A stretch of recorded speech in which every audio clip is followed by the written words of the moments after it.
वारिस जी मुझे प्लीज बताइए, बीमारी का इलाज सर्जरी है, इसमें क्या गलत कहा बाबा ने? बाबा विजुअल्स। वारिस भाई देखिए ऐश्वर्या सबसे पहली बात तो ये है कि योगी जी ने शपथ ली संविधान की शपथ लेकर उत्तर प्रदेश के मुख्यमंत्री बने, मगर संविधान की तो धज्जियां उड़ा रहे हैं वो। कैसे? तो पूछना चाहूंगा कि योगी जी खाली हिंदुओं के मुख्यमंत्री है या मुसलमानों के भी मुख्यमंत्री है? मोदी जी तो बात कर रहे हैं सबका साथ सबका विकास की, तो फिर ये किस तरह की बात कर रहे हैं? कभी वक्फ बोर्ड को माफिया बोर्ड बोल देते हैं। अगर मैं ये कहूँ कि Hindu endowment board mafia board है तो क्या हो जाएगा? भूचाल नहीं मच जाएगा? योगी जी देश को 1991 के एरा में ले जाना चाहते हैं। कैसे वारिस भाई कैसे? आपने सबने देखा, बाबा कह रहे भाई बीमारी का इलाज सर्जरी। योगी जी को मैं तो चाहूंगा ऐश्वर्या जी आपके माध्यम, कौन बीमार है जरा मैं पूछना चाहूंगा, किसका इलाज करेंगे? क्या इलाज में करने वाले? योगी जी नरसंहार कर देंगे मुसलमानों का? क्या करने वाले हैं? अरे बीमारी का इलाज छोड़ो, पहले बीमारी को तो खत्म कर चुका है प्लेसेस ऑफ वर्शिप एक्ट 1991 ने। मैं तो वही तो चाहता हूं कि आपके माध्यम से कोई समझदार इंसान जाए योगी जी के पास, प्लेसेस ऑफ वर्शिप एक्ट 1991 उनको समझाए कि ये क्यों आया था, मंशा क्या थी, उनको बताओ। लोकसभा राज्यसभा दोनों में इसके ऊपर चर्चा हुई, चर्चा में बीजेपी भी शामिल थी। चर्चा के बाद उसमें तय हुआ कि 15 अगस्त 1947 तक जितनी भी मॉन्यूमेंट, दरगाह, गिरजाघर, इस तरह की चीजें, उसका नेचर कैरेक्टर आप चेंज नहीं कर सकते। तो फिर योगी जी क्यों चाहते हैं कि देश में अराजकता बने? क्योंकि सबको पता है डेवलपमेंट और विकास के मुद्दे पे योगी जी टोटल फेल हो चुके हैं। अब उनके पास एक ही मुद्दा बन गया है, पोलराइज करो, ध्रुवीकरण की राजनीति करो, हिंदू मुसलमान के बीच में दरार पैदा करो, अपनी सियासत को चमकाओ, देश जाए बाहर में उसकी फिक्र उनको नहीं है उत्तर प्रदेश में क्या हो रहा है। जबकि इनको पता है सुप्रीम कोर्ट में आप कैसे कह रहे हैं? संबल के ऊपर क्या कहा सुप्रीम कोर्ट ने कि सर्वे मैं आपसे एक बात एनुअल था उसको नहीं खोल सकते हैं, जब वहां पे हियरिंग चालू है उसके बीच में आप मेरे को ये बताइए वारिस भाई, एक इंच भी वक्फ के लिए नहीं वारिस भाई मेरे को ये आप बताओ, मेरे को आप ये बताओ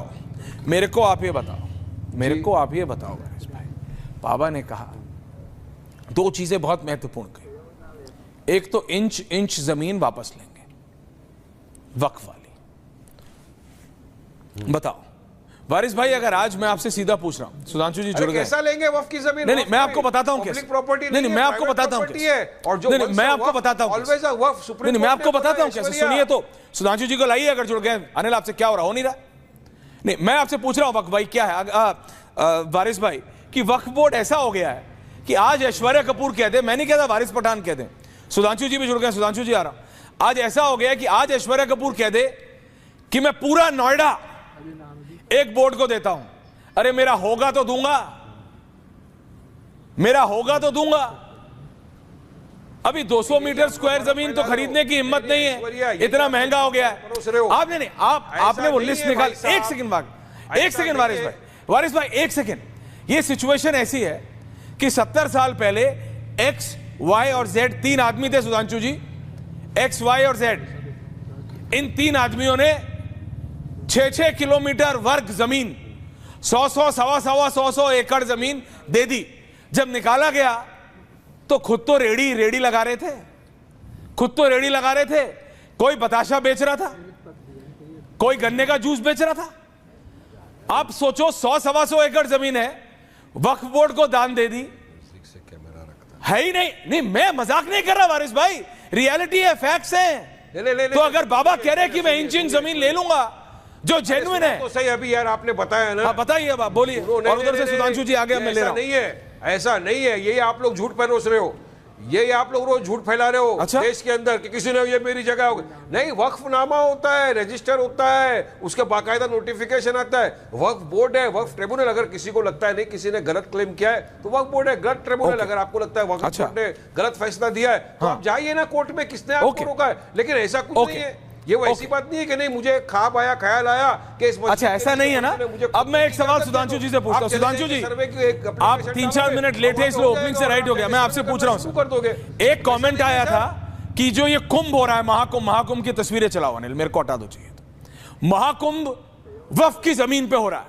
सिर्फ उत्तर प्रदेश की बात करते हैं सुधांशु जी, ये बताइएगा नदी किनारा, डूब क्षेत्र, जहां जंगल हो, क्या वहां कभी कोई प्राइवेट आदमी जमीन खरीद सकता है जो वो किसी ट्रस्ट को दान दे दे?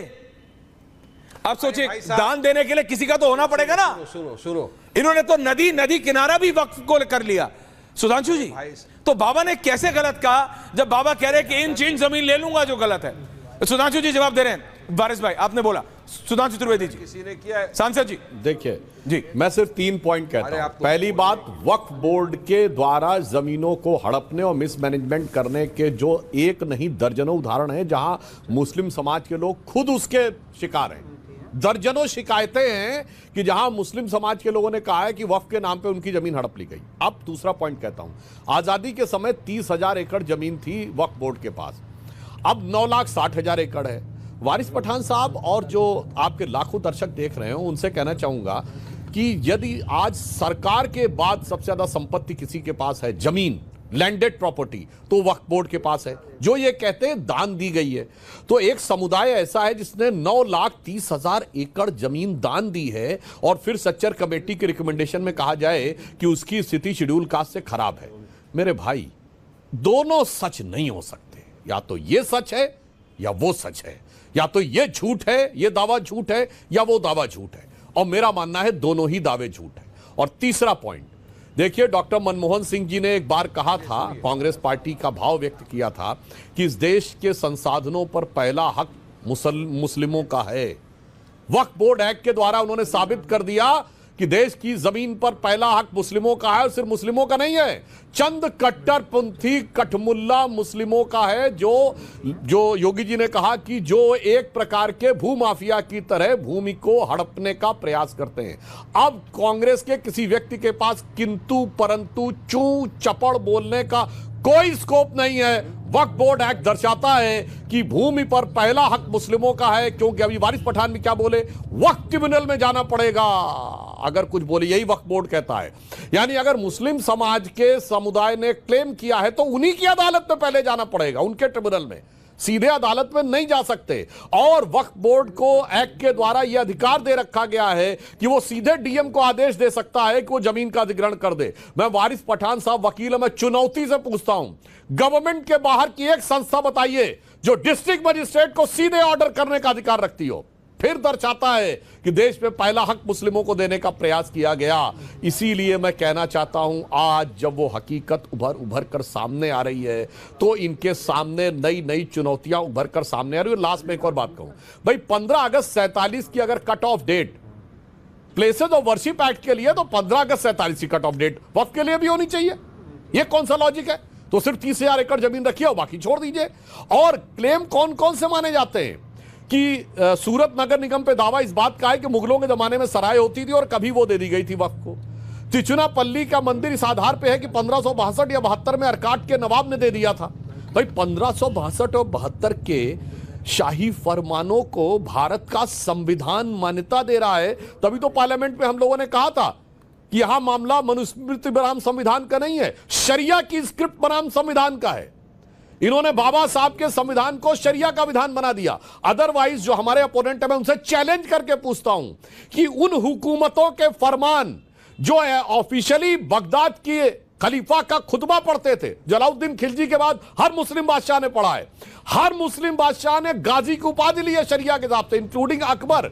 हर मुस्लिम बादशाह ने जिम्मी और जजिया का कॉन्सेप्ट रखा है। जिम्मी का अर्थ होता है गैर मुस्लिम लोग जिनका हक नहीं है, पहला उनका जमीन पे हक नहीं है। मुस्लिम और गैर मुस्लिम का क्लेम होगा तो मुस्लिम का पहना होगा। मेरे भाई बता दो, ये शरिया के कौन कौन से कॉन्स्टिट्यूशन जो मुस्लिम देशों में लागू नहीं है, दर्जन भर से अधिक मुस्लिम देश ऐसे जहां वक्फ बोर्ड जैसा कोई कानून नहीं है, वो यहां पे लागू किया है।